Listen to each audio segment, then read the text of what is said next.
Okay, so my daughter wants this elephant ring, and so I need to size it. And so right now it's about a 9. So if we pull out the mandrel here, comes up about a 9, and I need to take it down to a 7. So that's about 2 sizes. Couple options here. I don't know if you can see this, but a really good mandrel, one that's calibrated, comes with a sizing chart towards the end of the mandrel. So that's one good thing about that mandrel, and a way to figure out the size. Then you can also get these little Raytech rulers, and on there is another measurement for figuring out the finger size. So we'll just use this. And so what I'd do is I would set that, years ago I used to have have it hooked to my bench, but right now I don't. So we're just going to do it like that. So if the ring is a 9, you want to take your dividers, you set it on the 0, and you go to where it says 2, just about like that. And so that's the amount that needs to be taken out of the ring. I got to take my glasses off here. I got to put on the safety glasses. I'm kind of in that stage in my life where I can't see with the glasses on, but I can see great with them off. So anyway, so we got that figured out. So now what we do, I'll try and do this so you can see really well, is we need to just make a scratch mark so you can see the 2 marks that need to be cut. Okay, I don't have a good saw blade here, so not everybody does this, but I put it in, I guess, my sternum area here. Hold it there. Pull out a little saw blade here. Make sure that you want to have make sure that the blades are facing down and facing out. Do the top one first, bottom one second. So now hold it against here. Start by pulling back. Got to hold it tightly against the bench pin. Cut through. Pull back.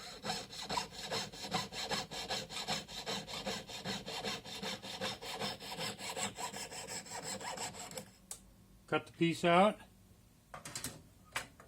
So after this, you want to take a nice flat file.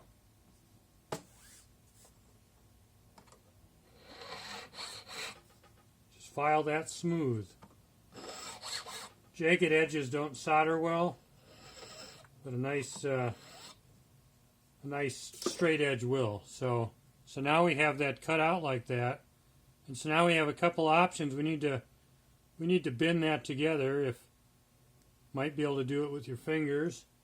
You can take a rawhide mallet, maybe you have a rubber one, I don't know, and you can tap this down.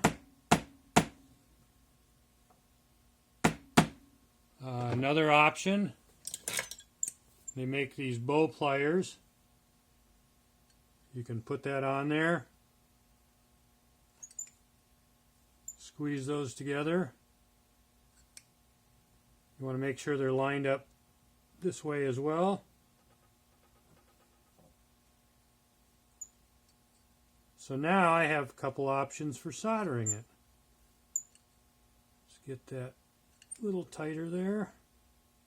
So you want to make sure that it's level this way, flush. You want to make sure it's flush that way.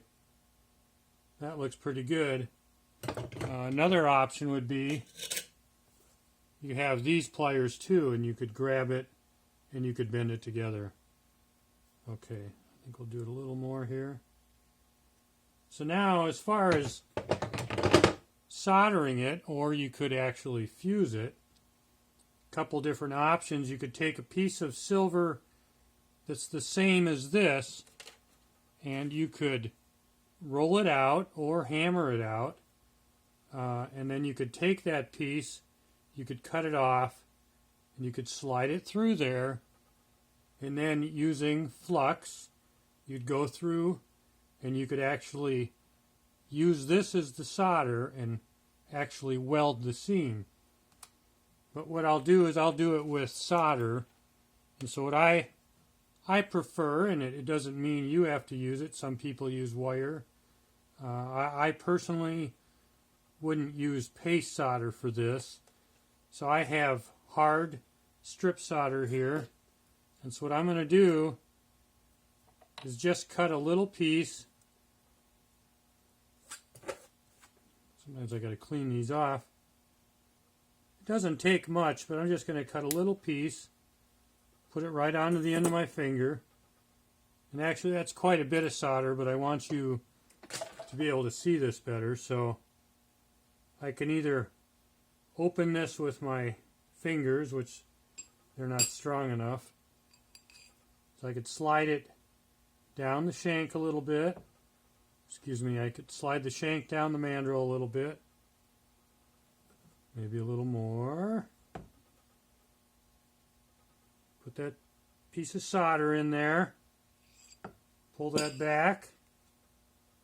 Position it a little better. So you can probably see that pretty good. So now I have my third hand here.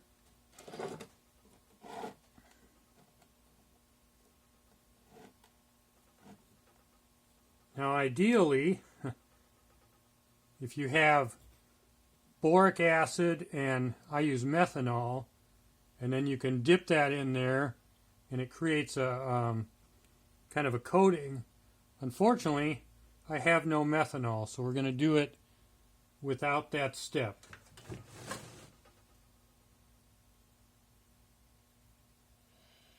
So I'm using oxygen and propane.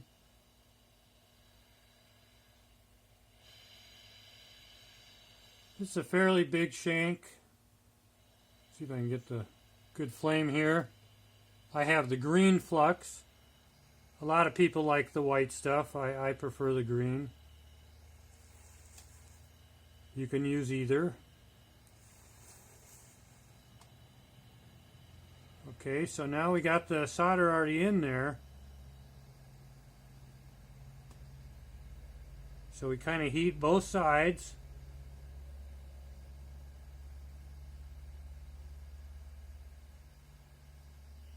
Need a little more heat.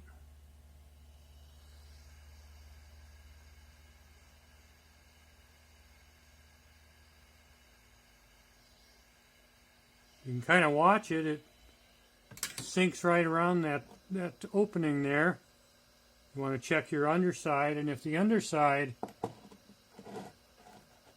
doesn't look like it's soldered, you can come back over from the inside here.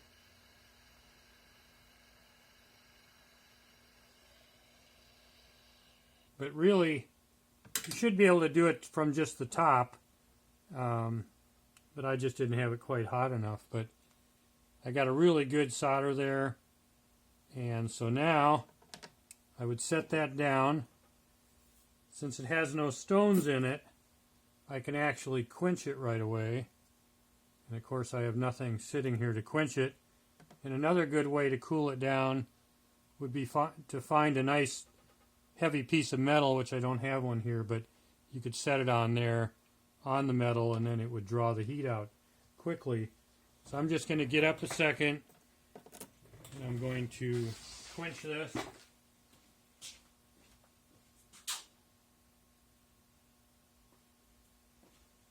Okay, so now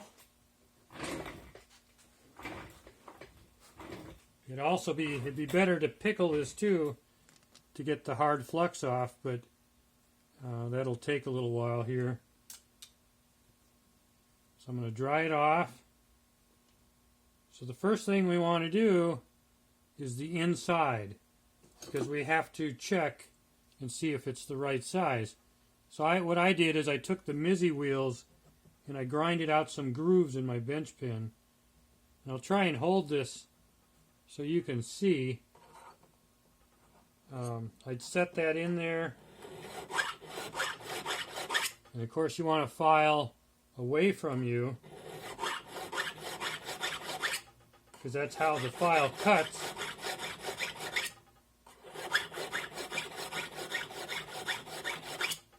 Long strokes. By going long strokes, you have a less chance of creating a groove. So you want a really nice flush inside. So once we have it soldered, once we have it filed on the inside, we slide that down. May have to be hammered a little bit. It's right exactly on a 7. Don't want to hammer it too much. So you can see there's the line of the 7 that comes right up on there. So next thing we do is we got it the right size. We've done the inside. So the next step would be to do the sides. So we brace it against the bench pin. Long strokes. And it's cutting away, so then we flip it over. Long strokes.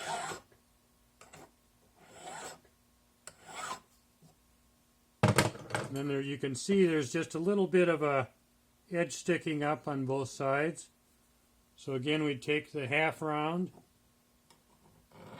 I don't think you can see this, but we're just going right around the very edge there. So that's taking that down. So the next step, I like to have this cut like this. I can set the ring over that,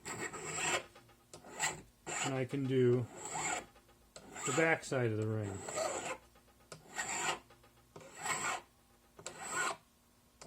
Again, long strokes.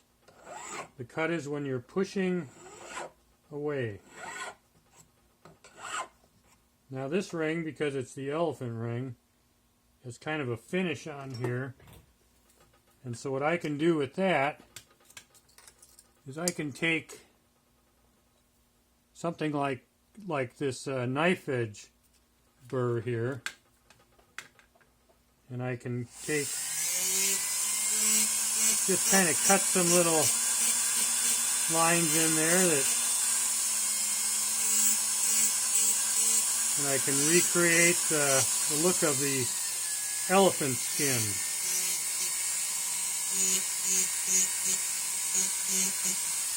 Okay, once we have that, then what we want to do is I use this for sanding the inside, and it's very simple to do. Let's see if I have another piece here. Yeah, maybe I don't, but anyways, you take it like this. So you got your piece, fold one end over, slide it in there, just like that. Put it in. I just grab it like that, and it rolls right up. So now what I'd do is I would take that. Now, I'd probably do it here, just trying to get it so you can see. When you do this, you should have a dust mask on.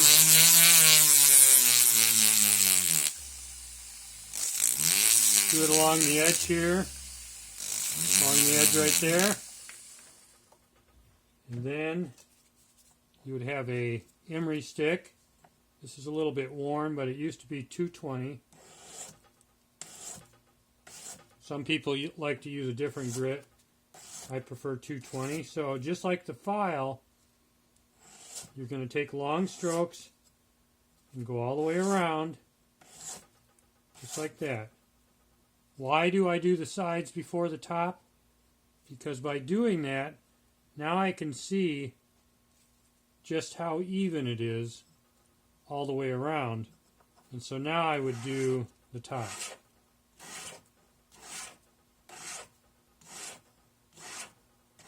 Now one other step that I would do at the bench is I would take a brush wheel. I like these here. They're soft.